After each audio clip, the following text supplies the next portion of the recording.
It's not always seen as being very positive. But Max Weber developed it in a different way before we had those negative connotations, and he was thinking much more about making things rational and logical and predictable. So if you go into an organization, you know what's coming, you know where things are. He saw it as a model for studying organizations and for helping managers to reach targets. So nowadays we may say something bureaucratic, it's slightly negative. When he came up with the idea, he wanted a system to be completely fair, completely clear and well put together. And he came up with some key elements of what he thought an ideal bureaucracy should be. It should be impersonal, so you don't just do things for your friends, but everybody gets treated the same way. You should divide labour, there should be a clear hierarchy, and so on. So he defined the perfect bureaucracy. So with those aspects in mind, we've gone from 3 different types. If I go back a few slides, we've gone from the scientific, the general management, we've got bureaucracy here, and then we move into the 20th century ideas which are more to do with looking at human beings, not just the skills, but you as living human beings. So we have something called, there was a guy called Maslow. How many of you have seen Maslow's pyramid of needs before? A few of you, yeah, quite a few of you, okay. You've probably come across it before, and what Maslow did, which was from a sort of a humanistic perspective, is he identified what were the important elements in our lives. And he basically said, you need to take care of the bottom of the pyramid. I'm coming back to that pyramid again.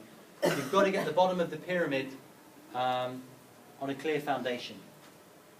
If you don't have the bottom level, then nothing else above it is going to work. And by the bottom level, we talk about physiological needs. A couple of you have said to me, can I go to the loo? I'm like, please do. Because if you're sitting here for another 20 or 30 minutes and you need to go to the loo, that's all you're thinking about. So, what Maslow said is the things at the lower level, he called them deprivation needs. If you're deprived of the things at the bottom, these are things like food, shelter. I know a couple of you are trying to find the right accommodation. We had, I heard, 8 or 9 students from another program who arrived this week, and there was a problem with their accommodation. They don't have accommodation. They have nowhere to stay, but to stay in a hotel. It's very expensive. So if you are worrying about paying your hotel, the last thing you're going to be thinking about is anything above that. Safety, you need to have a roof over your head, you need to be warm, you need to be comfortable. Love is to do with feeling part of a community, part of a group, connected. So if you take those away, then anything higher up, you're not going to be able to make any progress. And then the next level up, if you want to grow as an individual and you want to develop yourself, you need to have the basics established, and then you can do things like self-esteem. If you've got the 3 lower levels, then you can start to think about things like how you feel about yourself, your value for society, your development, and so on. And then finally at the top you have the highest level, which is self-actualization. This is where you, within the course where you're studying now, in the next 4 years, you're trying to develop and grow and learn. But if you're hungry, if you're ill, if you don't feel safe, if you don't feel part of a community, it's very hard to study. But if you have these aspects clearly identified, those are the basic needs. If you don't have them worked out first, it's not going to happen.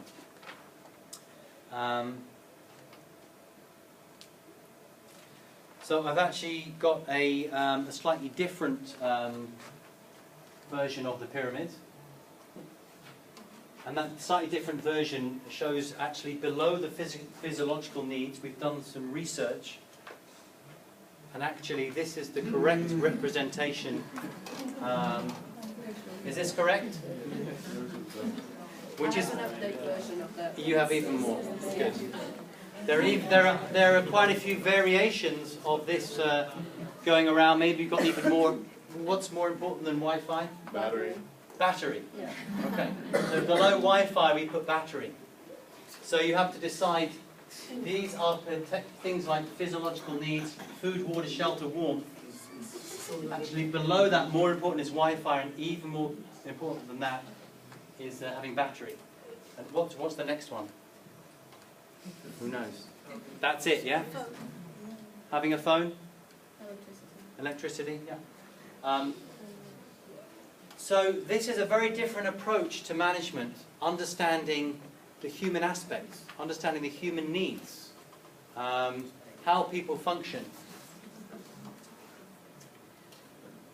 Where, if you go back to building the pyramids, which is where we started,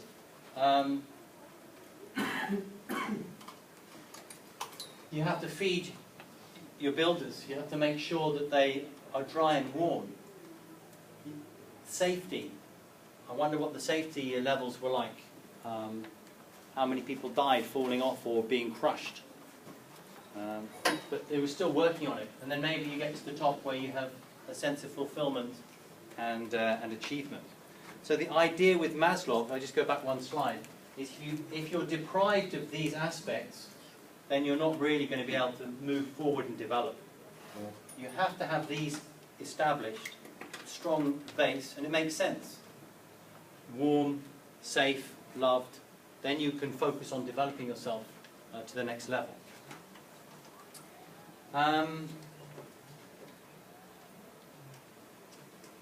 Okay, that's basically where what we've looked at today. I would like to know if there are any particular questions about any aspects of what we've had. I know it's quite a lot of information. My suggestion is look at the slides. I'll try to upload this onto the server and get it to you so you can see it again. There was a question over here. It's online already. Not this video. The slides are online. Yeah.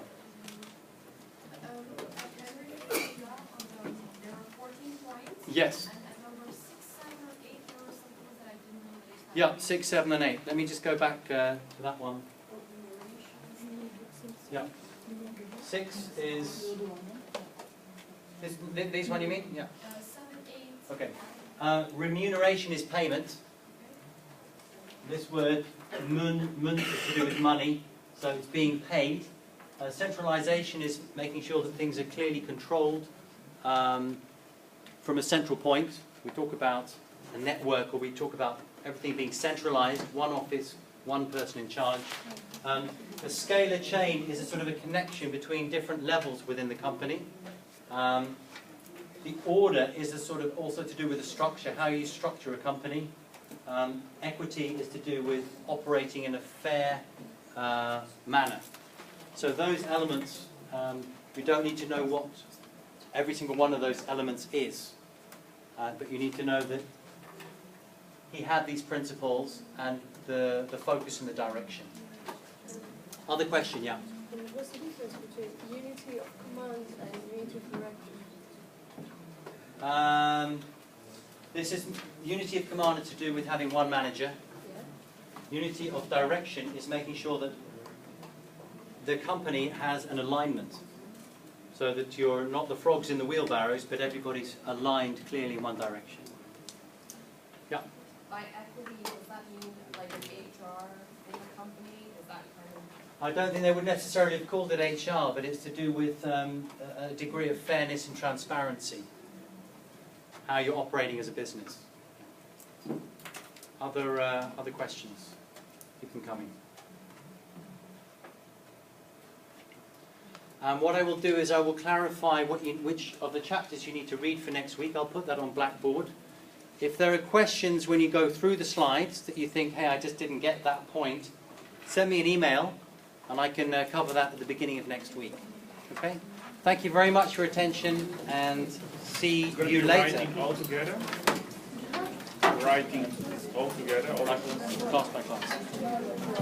I'll see you guys this afternoon, yeah? Actually, that's not true. I'll see some of you guys right now.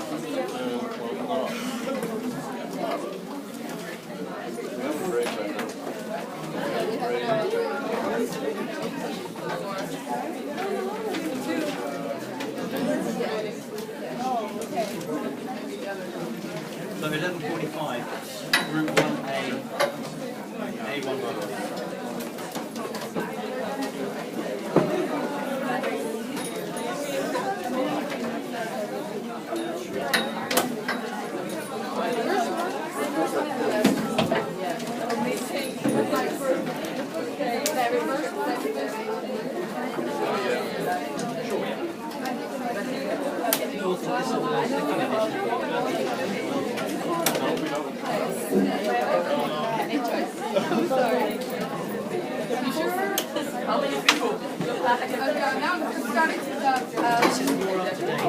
Okay, I only see everything.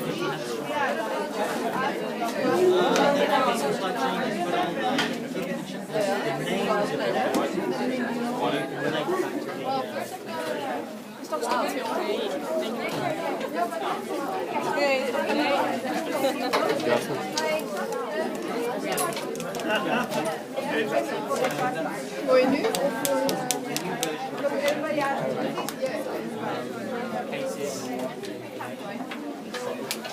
All content is just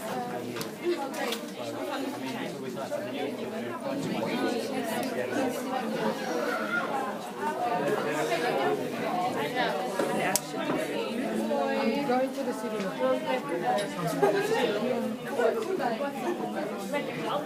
I'm still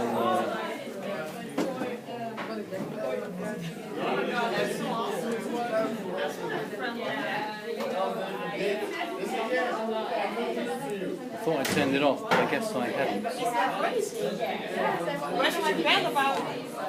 Sorry, that expensive thing. Yeah, do you know what he did yesterday? It's funny because I'm pressing it here. Let's get going, but that was it.